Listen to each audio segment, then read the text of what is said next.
Қайырлы күн достар, менің арнама қош келдіңіздер. Сіздерге бүгін осындай необычный, яғни ерекше сосиска в тесте, нан мен шұжық дайындауды көрсететін боламын. Арнамда болыңыздар, соңына дейін қараңыздар және тіркелуді ұмытпаңыздар.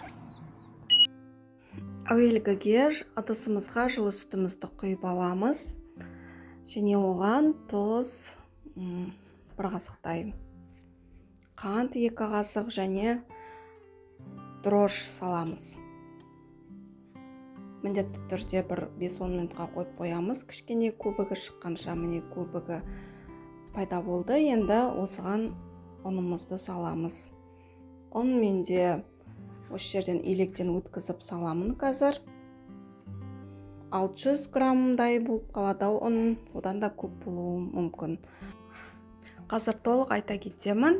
Енді сұйық майымызды құямыз 3 қасықтай. Енді осыдан қамыр елейміз. Әбден араластырып, қолмен де елейміз. Қамырымыз ондай қатты сұйық болмауы қажет, қатты да болмауы қажет. Аздап қолға жабысып тұрады. Енді осы қамырымызды бетін жауып 2-3 сағатқа жылы жерге қоямыз. Көтерілгенін күтеміз. Ал енді салмасын дайындауға кірісейін. Шұжықтарымызды тазалап алдым, пакетінен ажыратып, енді су құйып бір қайнатып аламын. 1-2 минуттай қайнатамын.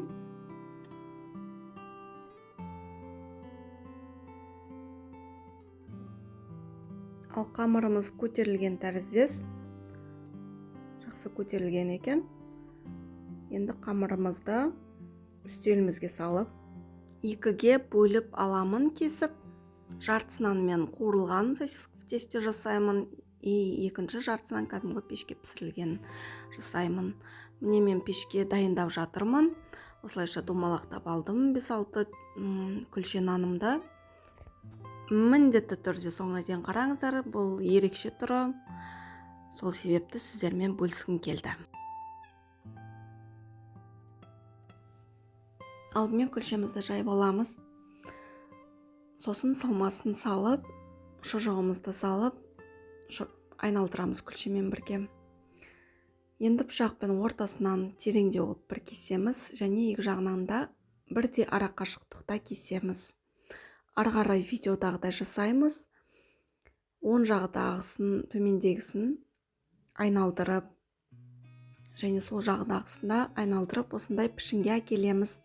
Қалай сіздерге достар, осындай пішін сіздерге ұнады ма? Ұнаған болса лайк басыңыздар. Көбелекке ұқсайтын тәріздес сияқты, келісесіздер ме? Ары қарай кәдімгідей пергамент қағазымызға салып, пешке жіберетін боламыз. Осы салып болғаннан кейін, қазір сіздер бетін жұмыртқаның сарыуызымен жағуды ұмытпаңыздар. Мен ұмытып кеткен екенмін мына видеода. Бірақ сіздер ұмытпаңыздар, сіздердікі одан да әдемі, одан да тартымды, керемет болып шығатыны сөзсіз. Осылайша қызанақты мен майдалап турап, бетіне қойып шықтым. Ары қарай майонезімді сеуіп алдым. Үстіне тағы да ірімшік қоссаңыздар, енді вообще күшті пицца сияқты болып шығады.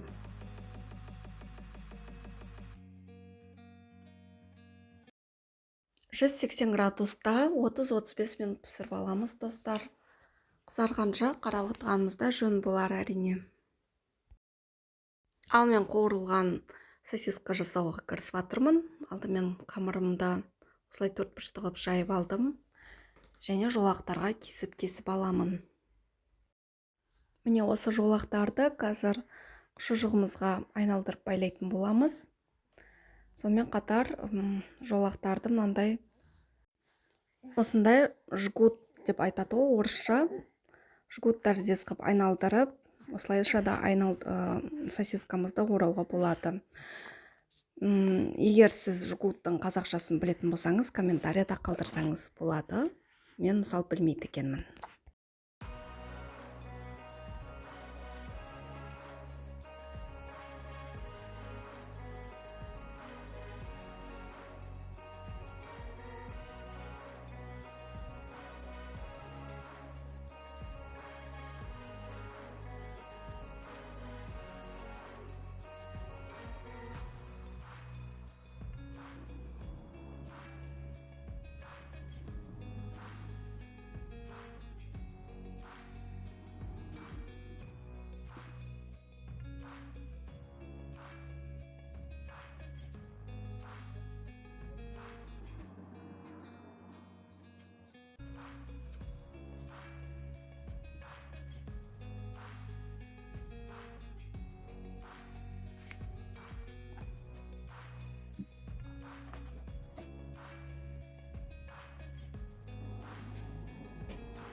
сосиска в тестеміз пісіруге дайын. Қызып тұрған майда тез піседі, тез аударып тұру қажет. Тесто қамыры сүтпен болғандықтан тез қызарып кетеді. Сол себепті жылдамдатып пісіру қажет.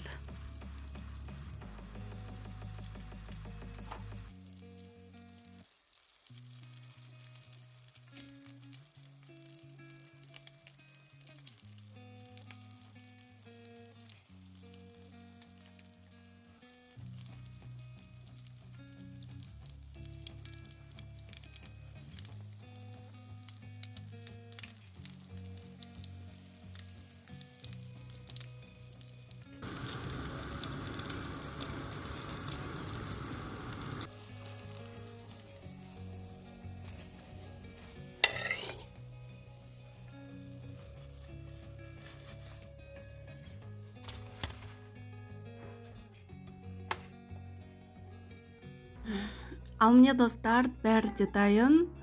Шұжығы бар тіске басарларымыз, балаларыма ұнайтыны сөзсіз. Қалған қамырдан бауырсақ пісіре салдым міне. Егер сіздерге ұнаған болса, менің каналыма тіркеліп, басқа да видеоларымды көріңіздер.